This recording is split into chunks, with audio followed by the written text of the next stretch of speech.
Halo sahabat peternakan, salam cinta dari ujung kandang. Bersama saya Carlos Sordion Raha dengan NIM 2503061, mahasiswa program studi peternakan Fakultas Pertanian Universitas Sumatera Utara. Kali ini kita berada di Huta Silulu, Kabupaten Simalungun, lebih tepatnya di peternakan milik Pak Erwin. Kali ini saya akan menjelaskan mengenai manajemen yang dilaksanakan di peternakan ini, dimulai dari perencanaan, pengorganisasian, pelaksanaan, dan pengontrolan. Jadi mari ikuti keseruan saya. Nah, teman-teman, kita masuk pada fungsi yang pertama, yakni fungsi perencanaan atau planning. Nah, kandang Pak Erwin ini sudah berdiri selama 13 tahun lamanya. Di awal pembuatannya, Pak Erwin membangun kandang ini menghabiskan modal sebesar 300 juta rupiah. Pada awal pembuatannya, kandang ini dibuka dengan sistem open house dengan populasi 3.000 ekor. Namun, pada tahun ketiga bertambah menjadi 6.000 ekor. Nah, seiring berjalannya waktu, kini Pak Erwin sudah memiliki populasi ayam sebanyak 35.000 ekor dengan sistem kandang close house. Nah, Pak Erwin memiliki motivasi di awal pembuatan peternakan ini. Yang pertama itu Pak Erwin ingin mendapat keuntungan. Kemudian Pak Erwin juga ingin membuka lapangan pekerjaan bagi masyarakat sekitar. Kemudian yang ketiga, Pak Erwin ingin juga membantu memenuhi permintaan terhadap daging ayam di pasaran. Nah, yang keempat dan terakhir, Pak Erwin ingin menjadikan peternakan ini sebagai investasi panjang. Nah, peternakan Pak Erwin ini sudah bekerja sama dengan PT Java Indonesia dari awal pembuatannya hingga sekarang. Pak Erwin selalu berkonsultasi tentang pembuatan kandang, perawatan ayam, perawatan kandang, dan lain sebagainya. Semua itu Pak Erwin lakukan dengan bekerja sama dengan PT Java Indonesia. Nah, Pak Erwin juga memiliki rencana 3-5 tahun ke depan.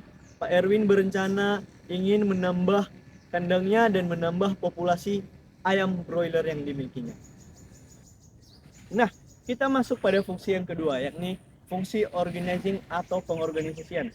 Nah, di peternakan milik Pak Erwin ini sudah memiliki struktur organisasi yang jelas, dimulai dari PT Java, kemudian di bawahnya ada Pak Erwin sebagai owner, kemudian di bawahnya ada Bu Erwin yang menyangkut bagian perbendaharaan dan administrasi, kemudian di bawahnya ada 2 mandor, kemudian di bawahnya ada 4 anak kandang. Nah, jadi jumlah pekerja di peternakan Pak Erwin ini ada sebanyak 6 orang. Nah, di sini juga pemberian gaji sudah mengikuti standar UMR, di mana pemberian gaji dilaksanakan setelah masa panen berakhir, kurang lebih setelah 1 bulan atau 30 hari. Selain dari gaji, para pekerja juga akan mendapat bonus jika hasil yang dihasilkan peternakan itu melebihi target yang sudah ditetapkan dari awal. Kemudian akan mendapatkan bonus ketika menjual hasil dari kotoran ayam yang akan digunakan sebagai kompos. Nah, selain itu di peternakan Pak Erwin ini tidak ada pembagian pekerjaan secara khusus. Jadi pekerjaan di sini dilaksanakan secara bersama-sama dan saling tolong-menolong.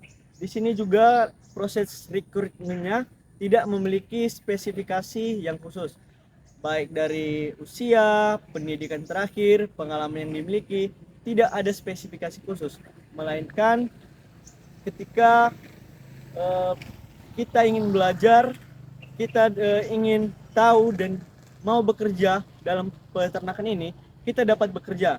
Meskipun kita tidak memiliki pengalaman, kita dapat belajar dari anak-anak kandang yang sudah lama di kandang tersebut.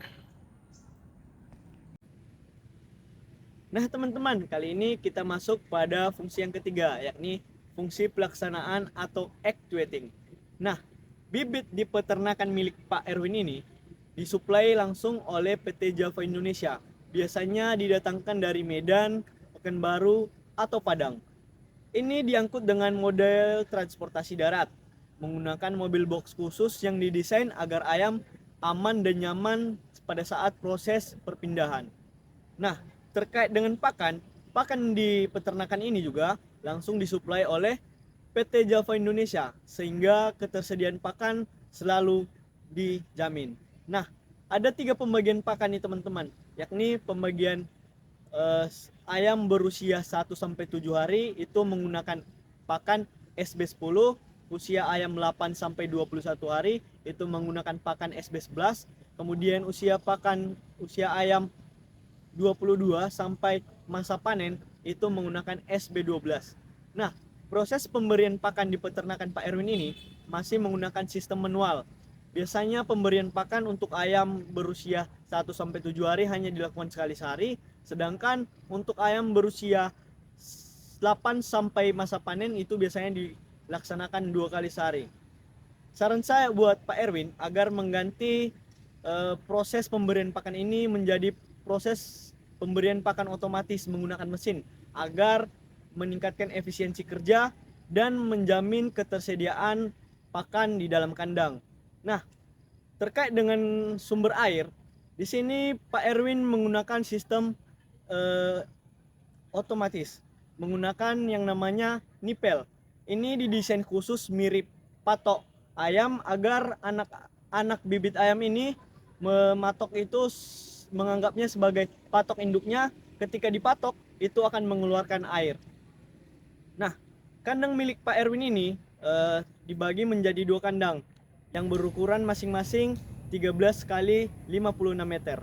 13 kali 56 meter ini merupakan kandang susun atau kandang bertingkat, di mana kandang yang satu di bawahnya berpopulasi 10.000, terus di atasnya 10.000, sedangkan di sebelahnya lagi kandang yang satu berpopulasi di bawah 7.500 dan atas 7.500. Proses pengontrolan suhu di dalam kandang itu menggunakan temptron teman-teman. Jadi suhu dalam kandang itu sudah diatur dengan baik.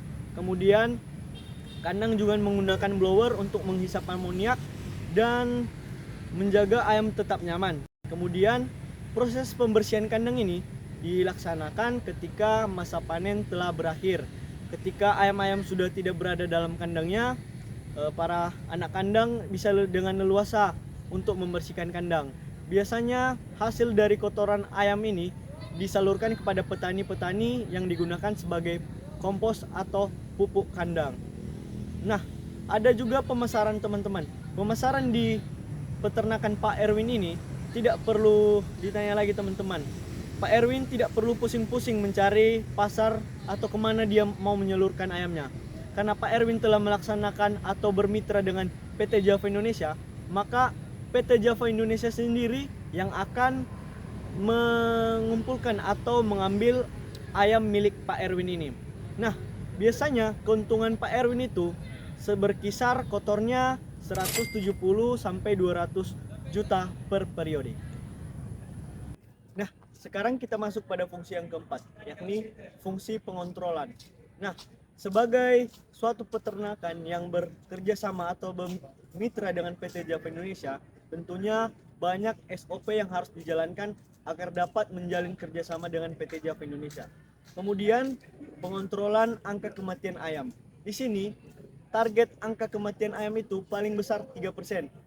Nah, itu harus terus dijaga agar kematian ayam tidak melebihi 3%. Kemudian pengontrolan bobot ayam. Nah, di sini bobot ayam itu selalu ditimbang 2 sampai 3 kali dalam seminggu. Ketiga itu pengontrolan terhadap karyawan. Pak Erwin selalu melaksanakan briefing atau pengarahan setiap minggunya sebanyak 2 sampai 3 kali. Nah, di peternakan ini juga teman-teman ada beberapa kekurangan dan ada juga kelebihannya. Kekurangannya seperti yang tadi, tidak ada pembagian pekerjaan secara spesifik. Kemudian proses pemberian pakan yang masih menggunakan sistem manual. Nah, tapi kandang ini juga memiliki kelebihan, yakni di pengelolaan limbah kotoran ayam. Kemudian letak kandang ini yang berada di ujung lahan, sehingga ketika nanti Pak Erwin ingin menambah kandang ya, akan dapat lebih mudah dibangun teman-teman. Nah, apa sih masalah terbesar Pak Erwin selama menjalankan peternakan ini? Yaitu masalah listrik teman-teman. Nah, tentunya di kandang Pak Erwin sudah menyediakan genset. Nah, tapi gensetnya sering bermasalah. Kemudian terkadang PLN juga atau listrik sering terputus. Nah, saran saya buat Pak Erwin agar melakukan servis terhadap genset dan melakukan maintenance setiap minggunya untuk memastikan genset itu dapat digunakan dengan baik. Terima kasih.